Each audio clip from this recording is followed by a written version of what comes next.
twongeye kubasuhuza abakunzi mu dukucya ku YouTube berekanizere ko mumeze neza cyane kandi Imana ikomeje kubashyigikira mu byo mukora byose. Reka tugaruke ku nkuru iri guturuka mu karere ka Gatsibo, aho rero ari inkuru y'umusaza waje kwitaba Imana, gusa urupfu rwe rukaba rwabaye amayobera nk'uko abari baturanye n'uyu musaza bagiye babigarukaho. Ni inkuru rero yamenyekanye mu masaha yatambutse, aho rero uno musaza yasanzwe hafi naho yaratuye yitabye Imana.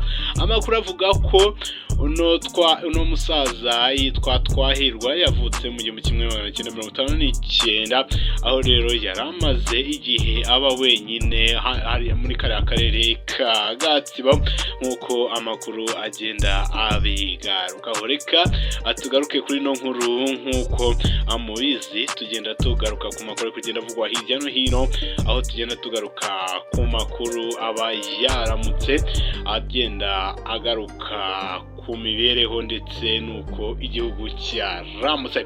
Mwabimenye neza ko ku munsi w'ejo aribwo Perezida wa Repubulika y'u Rwanda Paul Kagame aribwo yagize isabukuru y'amavuko nk'uko mwagiye mubibona ku mbuga nkoranyambaga, aho rero yizihije isabukuru y'amavuko nk'uko ibitangazamakuru byagiye bibitangaza.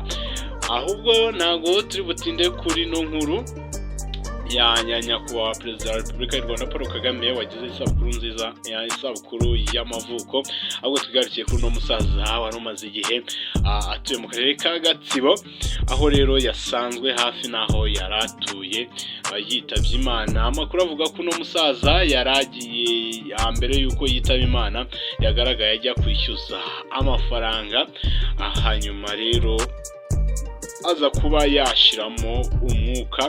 Andi makuru dukura mu baturage akavuga ko ashobora kuba yazize indwara ya asima, indwara ifata mu myanya y'ubuhumekero.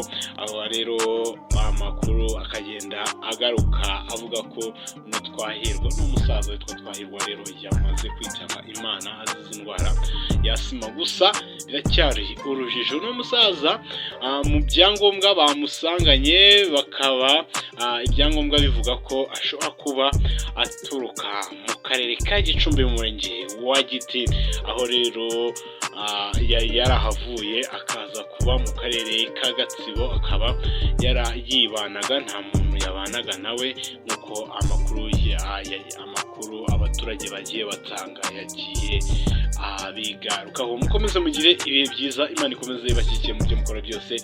Hanyuma amakuru yo mu masaha ari imbere, mwibuke gukora subscribe kuri Ganza Info kugira ngo mujye mubasha kumenya uko isi yaramutse. Bye bye.